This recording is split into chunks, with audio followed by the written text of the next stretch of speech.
is because. Kwa hivyo mtaelewa tu. Mpatie salamu zangu katika jina la Yesu Kristo. Tuombe kwa pamoja. Uinuliwe na utukuzwe mfalme kwa ajili ya kutuandalia siku hii. Neno lako njema Bwana litufikie. Utuamshe Bwana, fungua akili zetu na macho yetu Bwana. Hebu tupa hekima, mawaida yatoke kwako mfalme wa mbinguni, straight atufikie moyoni, na tuwe na nia ya kugeuza Bwana maisha yetu kulingana na mapenzi yako siku hii ya leo. Maana tambua kila mmoja wetu hapa Bwana unamfikiria wazo kuhusu hatima yake. Na mfalme, naomba katika maneno yale yote utakayoyatumia kunisaidia, watasaidika, watabarikiwa, watainuliwa, na Bwana utatunenea mema atakuendelea mbele. Kwa hayo tunaomba tukiamini katika jina la Yesu. Sema amen. Amen. Kwa hivyo habari tutakayosoma leo unaweza kipata katika kitabu cha Mathayo, kitabu cha Marko na kitabu cha Luka. Actually mapenzi yangu yalikuwa tusome kuanzia kifungu hiki chapter 13 tuende all the way to chapter 17 chapter 13. You can find the same story kitabu cha Mark chapter 8 from verses 27 to chapter 9 kuendelea kule mbele, or in the book of Luke kwanza kifungu cha 9 verse 18 even to verse 36. Hayo yote, hizo mistari zote zinaongelea mambo ambayo yaliwatukia wanafunzi wa Yesu Kristo katika pahali kule Kaisaria. Na watu wa Mungu, we all find ourselves in similar situations. Let me tell you this, kuna swali ambalo itakupasa if you really want to be serious about your future. If you want to be serious about your present. Kama ungependa kuwa serious about your past, you need to have an answer to this question. Na swali hilo ndio hili, mimi ni nani? Na maana ni vigumu kujielewa wewe mwenyewe, maana wewe ni dhaifu. Umepungukiwa katika kujifahamu. Mara nyingi itatupasa tuwaulize wenzetu, who do you think I am? Who do you think I am? Na maoni ya watu ni muhimu. Praise the Lord. Maana kama umekuwa na maisha ya kushangaza awali, unaweza kujirekebisha leo. Praise the Lord. Asifiwe Yesu Kristo. Na zaidi hayo, hata maono ya watu yanaweza kukuelekeza to your future. Hatima yako itakavyokuwa siku zijazo. Praise the Lord. And so the knowledge of who you are can really change and transform your life. So Yesu Kristo aliwauliza wanafunzi wake hilo swali. Tunaanzia hapo, karibu niseme tunaambia hapo verse 13. Tunaanza hapo verse 13. Yesu akiwauliza wanafunzi wake, akiwauliza mwana wa mtu ni nani? Who is the son of man? Kwa hivyo wakamjibu kulingana na maono na maoni ya watu tofauti. Wakasema watu kuita Elijah, wengine wanakuita Yeremia, wengine wanakuita Yohana Mbatizaji aliyeuawa na Herode. Kisha akauliza, who do you say that I am? In verse 6. Na nyinyi, je, mnasema nini kunihusu mimi? Simoni Petro aliyekuwa chap akasema, wewe ndiwe Kristo, ama wewe ndiye Mesia, mwana wa Mungu aliye hai. Praise the Lord. Wazo hilo Yesu akasema, wewe umebarikiwa sana Petro. Umebarikiwa sana, maana wazo hilo halijatoka kwa binadamu yeyote, even including Peter. Limefunuliwa kwako ni Mungu Baba yangu aliye mbinguni. Praise the Lord. Ukisoma habari katika kitabu cha Mark na kitabu cha Luke, kuna mambo ambayo Yesu amemsemea hapo in Matthew kule hayajarudiwa, which is no problem. But the Bible says this, akawaambia, if you read all those places, Matthew, Mark, and Luke, anasema immediately after saying those words, Yesu akawaambia, hivi punde nitaelekea Jerusalem, na kule Yerusalemu viongozi wa Wayahudi pamoja na wakuu wote watanishika, wanidhulumu, nitafanya persecution, kisha wataniua, and baada ya 3 days nitafufuka. Kwa kusema hayo, Petro akafadhaika kidogo. Maana ndio maana nimesema kweli, maandiko amesema ni kweli, ni Mungu alimfunulia kuwa huyu Yesu ni Kristo. Maana huyo Petro akamchukua kando, akamwambia, usiseme maneno kama hayo. The Bible says hapo alimrebuke, alimuonya. But in return, Yesu akamwambia, maneno hayo unayoniambia hayatoki kwa Mungu, yametoka kwa binadamu. Kwa hivyo get behind me Satan. Which is very strange for Peter. Mara amefunuliwa na Mungu, hasa amefunuliwa na shetani. Hivyo ndivyo ilivyo kwa binadamu wengi katika dunia hii. Kwa hivyo akaendelea kuambia lazima kuwa kama na wao wangependa kumwiga, ni lazima wajichukulie msalaba, waubebe ili waweze kumfuata. Na akawaambia, if you want to gain your life in the future, you must be willing to die today. If you save your life today, you will lose it in the future. Na akawaambia mwana wa Mungu atakuja na malaika wake na kumlipa kila mtu kulingana na matendo ya nani. Na hapo patakuwa na shangwe kwa wale ambao walikubali wapoteze maisha yao siku hii ya leo, ili siku hiyo waweze kupata thawabu. Praise the Lord. Hallelujah. Na hata akawaambia kuna wengine ambao hawatakuwa wamekufa, hawatakuwa wameaga kitambo, waone ufalme wa Mungu ukiwajia kutoka mbinguni. Praise the Lord. Hayo maneno yamenipa mambo matano ningependa kuongelea siku hii. Jambo la kwanza ni kuwa Mungu pekee ndiye akutambuaye wewe. Mungu pekee ndiye akutambuaye. Jambo la pili ni kuwa una uwezo wewe binafsi ya kujichagulia the future you want, kujichagulia hatima yako mwenyewe. Asifiwe Yesu Kristo. Jambo la tatu, katika kujichagulia hatima yako, siku ambazo zaja ni lazima pafe kitu. Something must die. Praise the Lord. I've used this joke before, but let me say it today also. Kuna Wakorea walikuja pale Nairobi, wakikuwa na gari wangependa kutest kwa barabara za Kenya, waangalie kama ni gari nzuri. Hivyo wakatafuta fundi, wakapata Mutiso. Sasa Mutiso kuja utondeshe gari hii katika barabara za Kenya. Praise the Lord. Hivyo Mutiso hapo Mombasa Road, wakipitana na matatu, wakipitana hivi na vile, ukapata Wakorea kujishika maana wanaogopa. Na Mutiso wamekimbiza gari katika hayo matatu yote ya Nairobi ya Mombasa Road kabla waweke ile two-way. Ilikuwa tumo. Hivyo akasema hapa palikuwa pakali sana. Walipofika mwisho baada ya testing, wakamuuliza, what happens ukigongwa na gari? Mutiso akawaambia, Hyundai. Naambiwa kulingana na hilo jibu, gari kaitwa Hyundai. Something must die, my friend. Ufikie hiyo hatima hatima yako, hata iwe Yehova. Praise the Lord. Na kama lazima kitu kife, mtu yeyote ama kitu chochote ambacho kingependa kukuzuia, praise the Lord, hebu na kielekezwe nyuma yako. Put the devil behind you. Praise the Lord. You lazima ufikie hiyo hatima yako. Mwelekeze shetani nyuma yako. Na baada ya hayo, Mungu aliye mwaminifu, ajuaye hatima yako mwenyewe, atatafuta namna ya kukuimarisha katika uchaguzi wako, katika njia zako. Praise the Lord. Hivyo tuanze kwa haraka. Jambo la kwanza ni kuwa ni Mungu pekee ndiye aweza kutambua kuhusu wewe. Praise the Lord. Verse 13, the Bible says this. Alipofika pande za Kaisaria Filipi, akawauliza wanafunzi wake, watu wanasema mwana wa mtu ni nani? Wakamwambia sijui Elia, wakamwambia sijui Yohana Mbatizaji, sijui Yeremia ama mmoja wa manabii. Verse 15, na je nyinyi mwasema mimi ni nani? Hapo basi teketeke sema na kamwambia, wewe ndiwe Kristo mwana wa Mungu aliye hai. Yesu akasema, heri kwako, umebarikiwa, blessed are you Simon son of Yona, kwa maana hakuna binadamu yeyote aliyekufunulia jambo hili ila Baba yangu aliye wapi? Aliye mbinguni. Unajua watu wana maono kadha wa kadha kukuhusu wewe.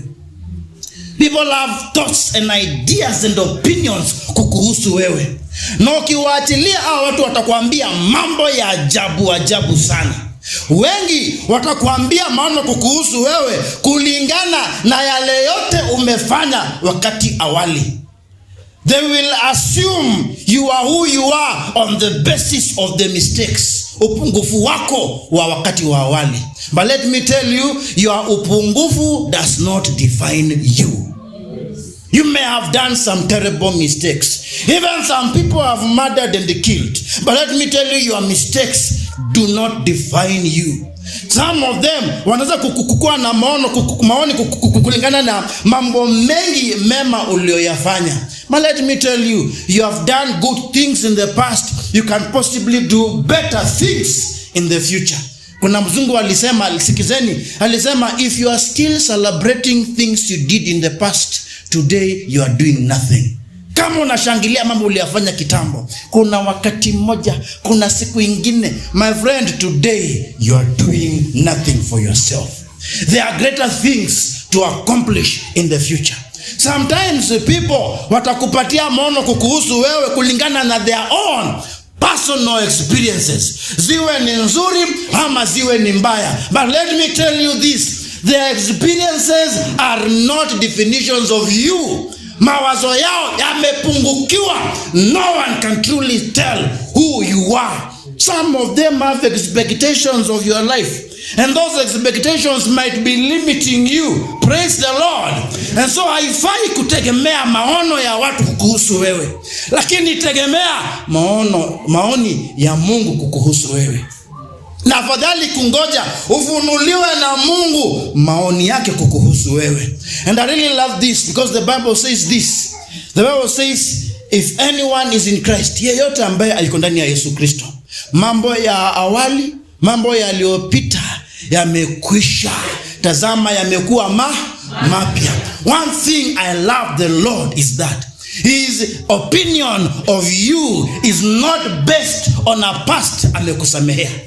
His opinion of you is not based on a past he has cleansed and forgotten.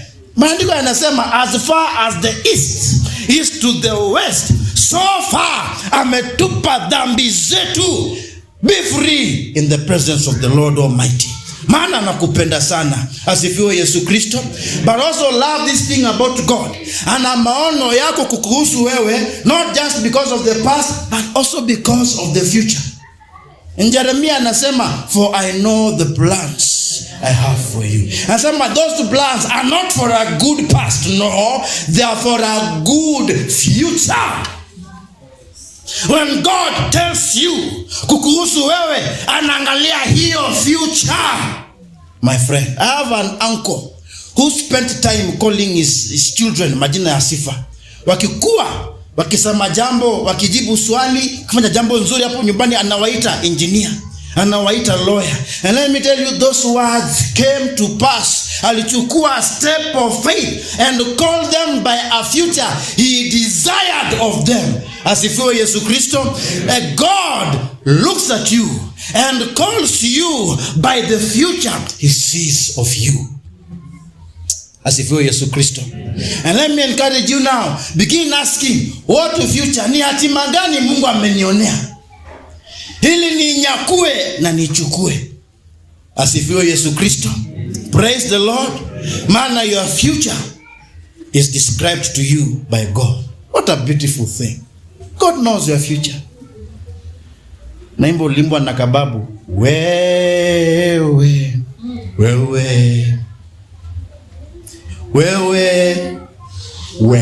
una future nzuri, kwani Bwana kaya panga yote. Praise the Lord. I rather go for God's opinion of myself. Hallelujah. And what a wonderful distinction. What people think of you and what God thinks of you. Jambo la pili wenzangu, this is very important, ni kuwa una uweza wa kujichagulia future. Let me say this, even though God knows your future, God does not only know one future. Anajua all possible futures on the basis of your choices today. That's what we mean tukisema Mungu anajua mambo yote. Anajua uwezekano wote ambao waweza kukutukia depending on the choices you make today. Let me tell you, kama unamkanga saa 12, ujipange saa 2 uingie kazini, God knows your outcome. Kama unajipanga saa 10 ili saa 11 uingie kazini, even God knows the impact of that decision. And so all possible futures are laid before God concerning you. But you don't have to wait for God. Praise the Lord. Akwambia what future is for you. Take a step of faith. Na hawa ndio Mungu upenda sana. Wale ambao wanachagulia wanasema, that is the future I want for myself. Hallelujah. In this story, Yesu alipowaambia kuwa, alipouliza mimi ni nani, na wakamjibu wewe ni Kristo. Kwa wakati huu wanafunzi wake hawako wamefikia hilo wazo kusema Yesu ni Kristo.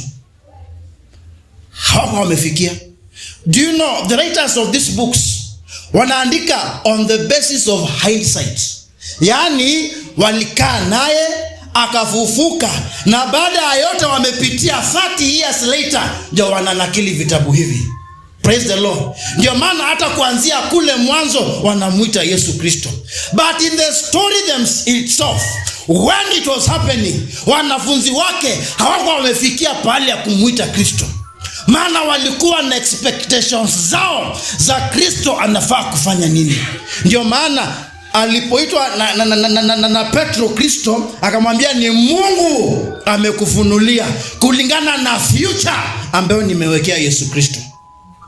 And this is very important. Double listen to me. Wacha kabambe kalie. That future ya Yesu kuwa Kristo, yeye mwenyewe akaichagua. Hiyo future, there are so many things that could have happened, but Christ adopted that Kristo future. Hiyo ya kuitwa Mkristo, ya kuitwa Kristo sio Mkristo, ndio alichukua mwenyewe. And this is very important. Alipochukua hiyo wazo na hiyo future, akatambua many things need to happen from here to get there. Ni lazima ataenda Yerusalemu. Ni lazima asalimishwe kwa mikono ya wakuu wa Wayahudi. Itakuwa lazima afe. Atasumbuliwa mpaka afe, na baada ya kufa siku 3 afikie kufufuka. Na Ukristo huo atakapopokea hiyo taji, praise the Lord, atapokea pia the name above all names. Praise the Lord. Na nyingi taji amepewa kwa sababu alivumilia mateso yote kufikia kufufuka. Alitambua the only way to get there is by passing through these things. Let me ask you, have you ever taken your future seriously? Nilikuwa high school. I remember one time babangu alikuwa na matatizo ya mwili. Nilikuwa nimeanza kuwaza kuwa ataaga. Hivyo nikaanza kufikiria my future serious. Nilikuwa form 2. I remember nikichukua kalamu na kuandika my future, and I began praying and fasting about it. Niliambia Mungu, God, I want to become a pastor. So whether my father dies or not, let it be clear in heaven, I want to become a pastor. Ambia God, jambo la pili, I want to become a teacher. Come rain, come sunshine, my father akufe ama asife, kutambulike kwako, I want to become a teacher. Na mambo mengine nikamuelezea hapo. And today, behold, babangu awe hai asiwe hai, mimi leo ni pastor. Wakati mwingine mimi pia hufunza hapa na pale, hapa kule. Praise the Lord. And I see it happening and continuing to happen in my life today. How many of you have taken your future seriously? Usiseme wewe ni mzee, umekaribia retirement. Even life after retirement is in your future. Praise the Lord. Unasema hii ni watu wa secondary school, maana kuna kazi watafanya. It is okay. Hata wasende secondary school, there is a future for you. Have you ever thought seriously about it? So I challenge you. Chukua kalamu, karatasi, na uandike that future you want. Wacha njaribu moja. Wewe leo unatembea kwa miguu kwenda kazini na kurudi kutoka kazini. Ufike kwako, uko na vumbi, panguza na brush, uoge na ulale, ingie kwa ploko yako unolale. Lakini fikiria future, perhaps ufikirie ukiwa na gari nzuri in the next 10 years, uko na KTZ/MB, praise the Lord. Uko na biashara yako, uko na ndoa yako, na watoto wa nani wako, na labda wewe ni mzee wa kanisa leba, umeandika yote vizuri. Baada ya kuandika, ask your future, what do I need to do to get where you are? Future, mtafanya nini nifike hapo kwa KTZ/MB? Nikuwe na biashara yangu, nikuwe na mke wangu na watoto wangu. What steps do I need to take? Jesus Christ was aware of the steps he needed to get because he chose his future to be the Christ. Mzee uliye hapo nafikiria retirement, unataka uwe na kabiashara kako, ili mambo yakiendelea duniani unategemea kabiashara. Wengine wanafikiria kulima, kina mama walio hapa na wazee walio hapa.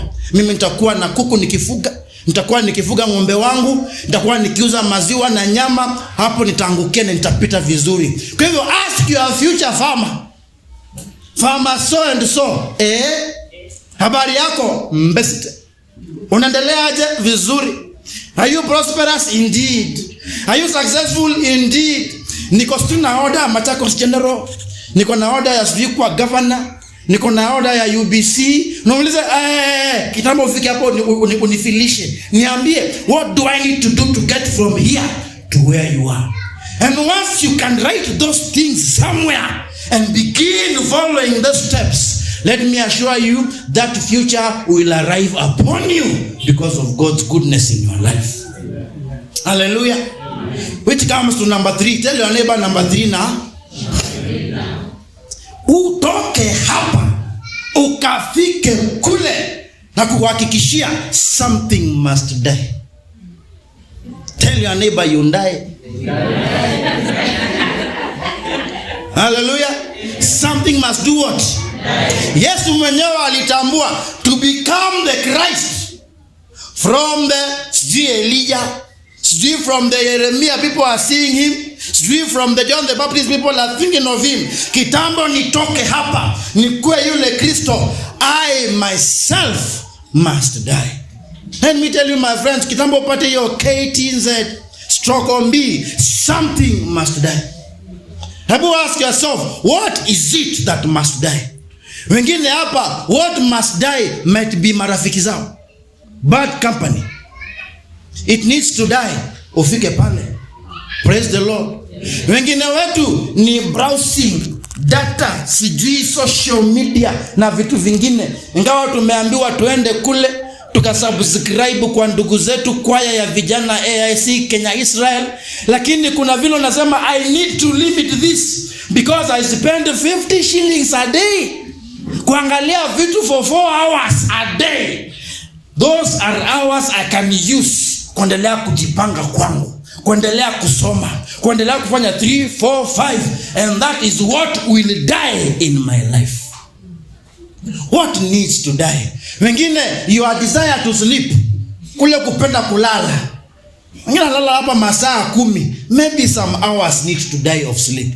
Upate naamka mapema, kufanya kazi mapema. Mimi ushangaa na si kitu, maana mara nyingi watu ambao wanaongelea mambo ya majini ni watu ukiangalia vizuri, nasema majini hayako, lakini kuna wengi ambao they are just lazy.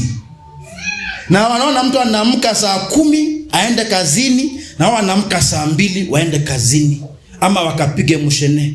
Na huyo mtu anaamka saa 10 amejiongezea masaa ya siku, badala ile yake 8 ameweka masaa 12 ya kufanya kazi. Let me tell you, kazi ya 12 hours in 1 day, in 2 days, in 3 days, after 1 year, you will be completely different from everybody else. Kuna shule nilikuwa nikisomesha, iko pande za Mtituni, private school. Nilikuwa nimeona nchi moja nilipiga masaa ya vile wanafunzi hawa wanaribu wakati wao. And I compared them with the Machakos boys. I compared them with Machakos boys. Vile watu wa Machakos boys wana maximize every hour. Maana hawa walikuwa happy. Hawa wana waste time in this way or that way. Wanakimbia, wanafanya mambo ya ajabu ajabu na wanasomeshwa mambo ya ajabu ajabu. Nikafanya comparison na masaa yao. And I came to this conclusion. Kitambo hawa wafike form 4. Hawa ambao walikuwa nikifunza. Kitambo wafike form 4. It is equals to watu wa Machakos boys wakiwa form 5. Can you imagine the difference? How can you do the same exam na mtu ambaye yuko na mwaka mzima mbele yako? Kwani utapita? Something has got to die. Of course, the administration needed to change so many things. Lakini mwanafunzi mwerevu angelewa hapa, something needs to die. For me to get the KTZ stroke. It does not come easily. Something is supposed to. Tell your neighbor, something must die. Hallelujah. Utoke hapo ufike kule, something must do what? Wengine wana simu hizi za kupendeza, touch screen. Sijui ni ile, sijui Huawei, sijui ni gani hiyo. Baba watasema hii Huawei inanipotezea wakati. Kuwasiliana ni kupiga simu na kupiga SMS. Kwa hivyo Huawei kwende, acha kuzubaa kwa TikTok. Acha kuzubaa sijui wapi, tanunua kaka MTK. Ka 1000 ili mradi nisi waste my time kufanya mambo ambayo hayafai. Praise the Lord. Wengine watasema I need to start going to kuingia vikundi vya kuwekeza pesa. Vikundi vya kutafuta pesa. Upate badala ya kununua chips na fulana 6,000 unawekeza pahali as a form of investment. Baada ya mwaka ukipata pesa unanunua yule ng'ombe.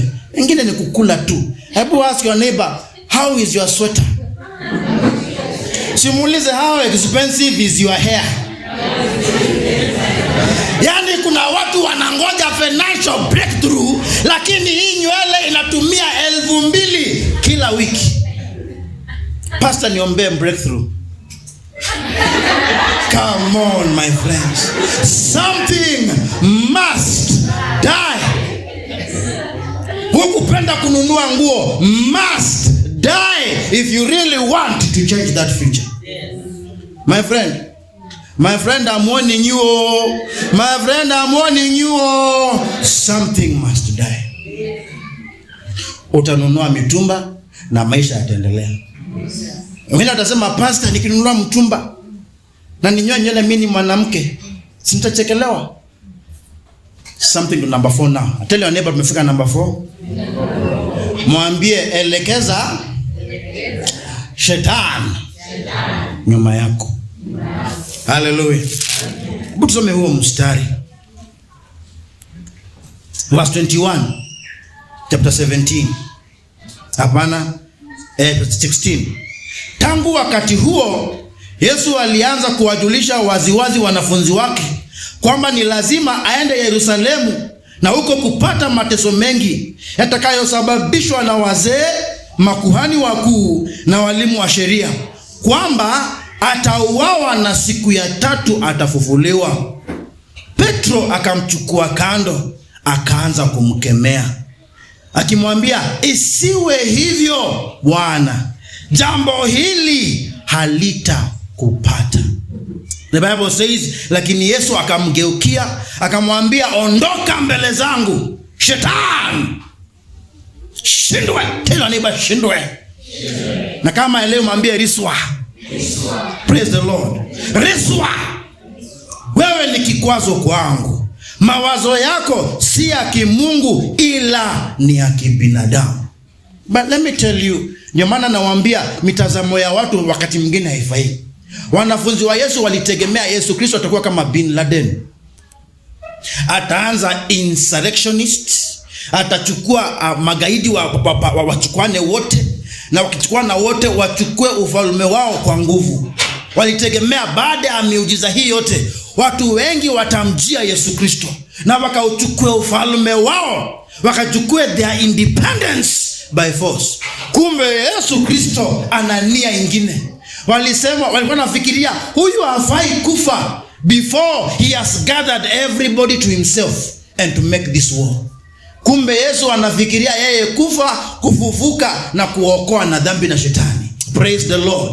Na huyo Petro alipokuja na mawazo yake, akamwambia get behind me Satan. Hao ambao unaogopa wasikuone umenyoa nywele, mwambie get behind me Satan.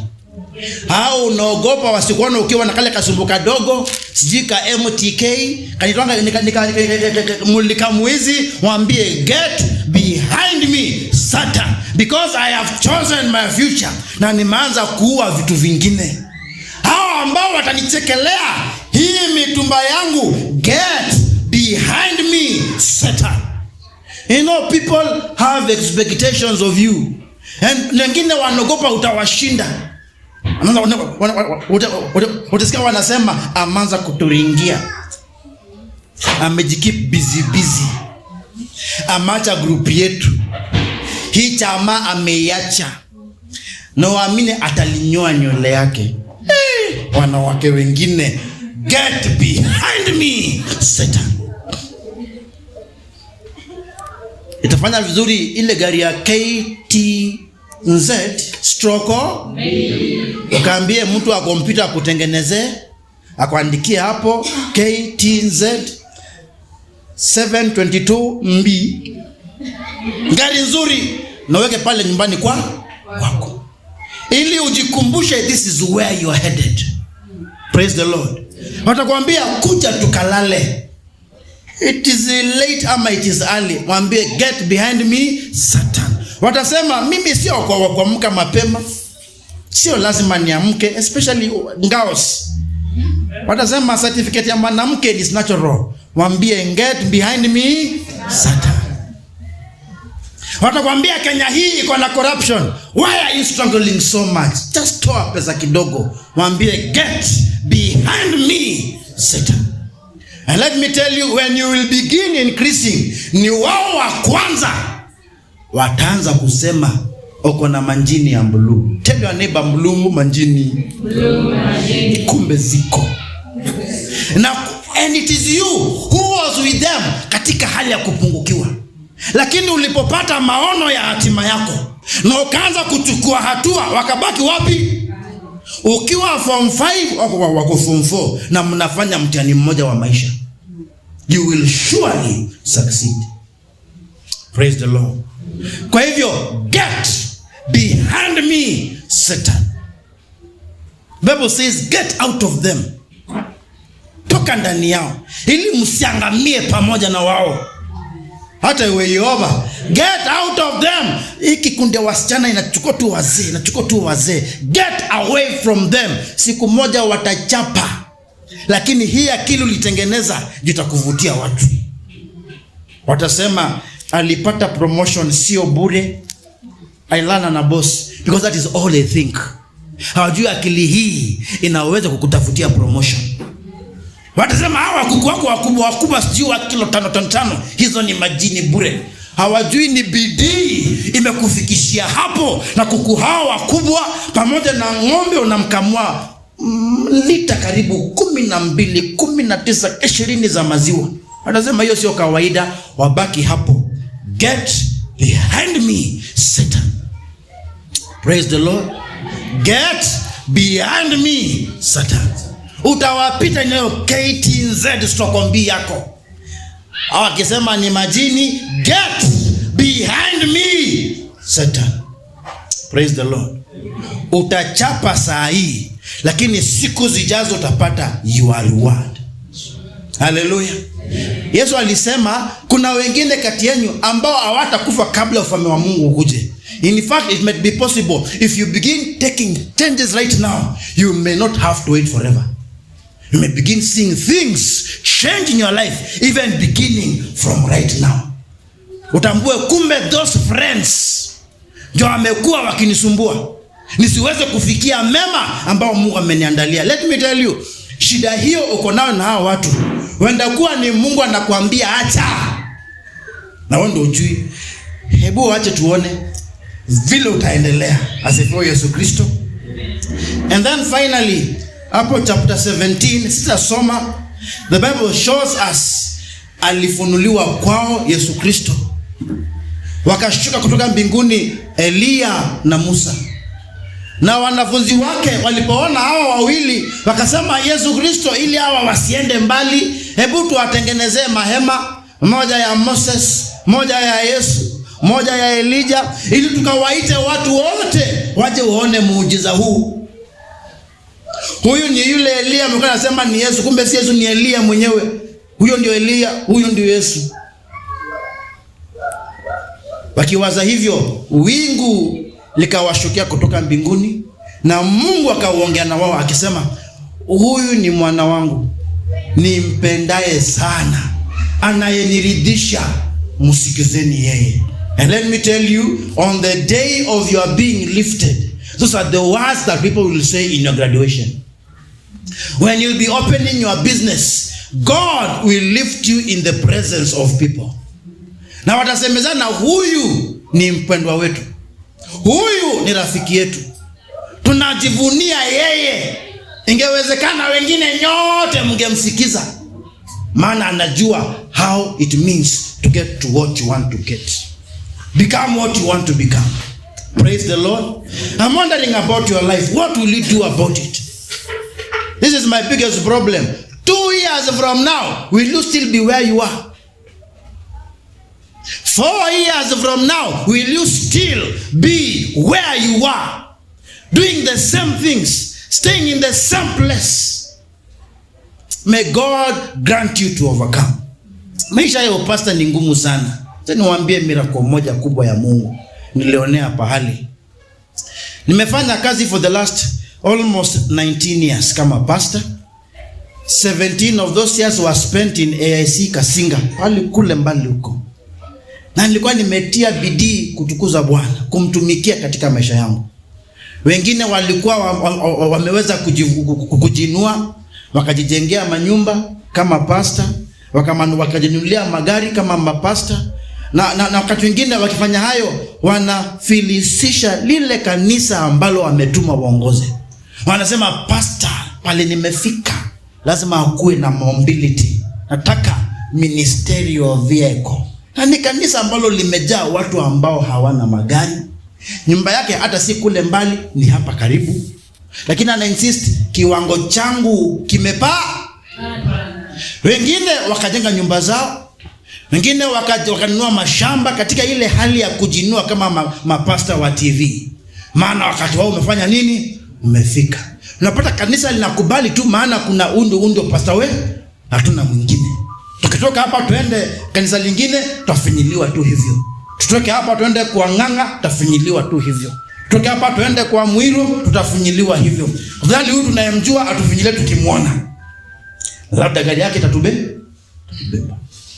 Nikafanya kazi na watu kama hao ambao ilifika pale wakaanza kunichekelea. Sema, huyu amesoma sijui Scott, amesoma sijui iko na masters, nasikia ameanza kusoma PhD, anapata tu hivi na anavaa tu hivi, hata hana kiradhi. Mimi nikatumaini Mungu, bali hata mengine hata nilikufa moyo. Nashangaa, kwa ni Mungu wa Abrahamu yuko wapi?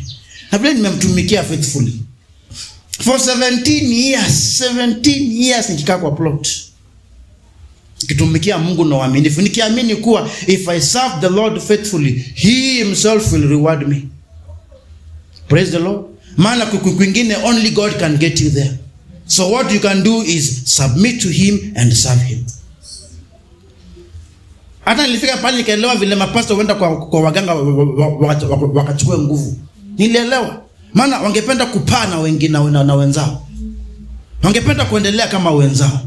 Lakini kutumikia Mungu na uaminifu, naenda door to door. Kivoyoni sipotei natokea. Na ubiri kabisa katika jina la Yesu Kristo. Na nawatumikia hao watu wangu, na watembelea katika nyumba zao wakiwa wagonjwa ama wakiwa wazima. Siku moja rapija katokea pahali kule nilikokuwa. Ilikuwa kali sana mpaka ikabidi nikimbie. Mimi ambaye nilikuwa nimeandika mabarua karibu 1000, nipeleke transfer niende Nairobi nikaone mema. Maana huku ni kugumu. Na Mungu amefunga njia. Ile siku rapija ilitokea, ndio barua ilikubalika. Nikakuja Bomani DCC. Nikatumwa Mkalala. Nikakaribishwa na alama mabio na mabo. Kamba hii Mkalala hii iko na madeni. Tatua hii madeni. Lakini Mungu ni nani? Bado leo iko na madeni. Lakini for 2 years I've served in Mukalala. I've got my own plot sasa. Na iko ni nyumba yangu. Na tuliingia. God can do that to you. Hallelujah. I don't want to be in the same place I was last year. After 10 years down the line, when I look, I want to be different. I want to have improved. But that will only happen if you have an idea of the future you desire. So what future do you want? What future do you want? Praise the Lord. What future do you want? Chukua initiative. Amini Mungu. Najinyakulie. And he himself will affirm. He will affirm your choices and decisions. Pole for taking so much time. Nikutatizwa na Kiswahili. Nimesurvive. Praise the Lord. Nipungie mkono wako. Wana wengine hapa wamekuwa na battle wakipingana na usingizi. Wameweza kushinda. Praise the Lord. Hebu nipungie mkono wako usingizi. Get behind me, sleep. Get behind me, sleep. Praise the Lord. Get behind me, sleep. And hapo tumefika. What choice will you make for your life? Let's stand all of us together. Kila mmoja wetu katika kuwaza kwako, ningependa ufikirie mambo ambayo uliyokuwa nayo, maono uliyokuwa nayo ukiwa mdogo lakini ukasahau. Fikiria shida ulizonazo saa hii na yale maono ungependa kuwa nayo in the future. Just close your eyes and think about those possibilities. Think about the possibility in your future. Fikiria hiyo possibility katika future yako. Ningependa leo basi unyoshe hiyo future mkono wako kwa kumwomba Mungu akusaidie ufikie hiyo future. Begin imagining the future you need for yourself and for your family. Begin imagining the future. Usome upate Scream Masters, upate PhD. Begin thinking about that future. Sijui ukuwe daktari, sijui ukuwe na biashara yako. Begin thinking about that future. Sijui uwe na shamba yako, uwe na mashamba yako. Hebu think of that future and do not be ashamed. Na hiyo future, hebu mnenee Bwana jambo kuhusu. Mnenee Bwana jambo kuhusu hiyo future. Mnenee Bwana jambo kuhusu hiyo future. Ask God and tell him something about that future you desire. I know all of us here have a future they desire. Labda kuwe na branch katika Machakos, katika Masii na katika sijui Kangundo. Tell God that future. Duka yako upanue ikuwe supermarket. Tell God that future it is possible. Sijui na kibanda. What if Mungu akupatie duka yako mwenyewe? Tell God that future. Hebu iwaze na uipokee katika jina la Yesu Kristo. Bwana, sikia watu wako na maombi yao. Maana najua kuna wengi hapa Bwana, katika hali zao walizo sasa hivi sio za kupendeza, ama wengine labda za kupendeza, lakini they want more from you. The purpose of this sermon ilikuwa Bwana kuwatia nguvu, to motivate them to desire to do greater for your glory and praise. Na kwa sababu hiyo Bwana, from here where we are and that future we desire, na uombea ufunuo waelewe kila hatua wanafaa kuchukua. Na uombea ufunuo watambue the things they need to put to death, that they may arrive to that future. Na uombea ujasiri waweze kuambia mapetro wengine, get behind me Satan. Vitu vingine wavitambulishe kama shetani na wavitupe nyuma yao, ili mradi the future they desire iweze kutimia. Na kwa sababu the future belongs to you, naomba kila hatua yao watachukua, ewe Bwana uwaimarishe, uwatie nguvu, acknowledge, counsel, encourage, Wape watu wa kutembea pamoja na wao, ili katika maisha yao mwishowe wanapopeana testimony waseme, the Lord enabled me to succeed and come this far for your glory and for your praise. Maana wewe ni Mungu mkuu. Kwa hayo tunaomba tukiamini katika jina la Yesu, sema amen. Jiambie, mimi ninaweza yale Mungu anasema naweza. Jiambie, mimi ninaweza. Mimi sipendeni hii Biblia mnajiambia mimi ninaweza. Kwani usijiambie unaumini? Haleluya. Amen. Usijiambie mimi ninaweza.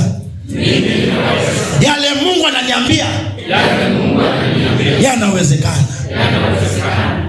God bless you. Karibu pastor.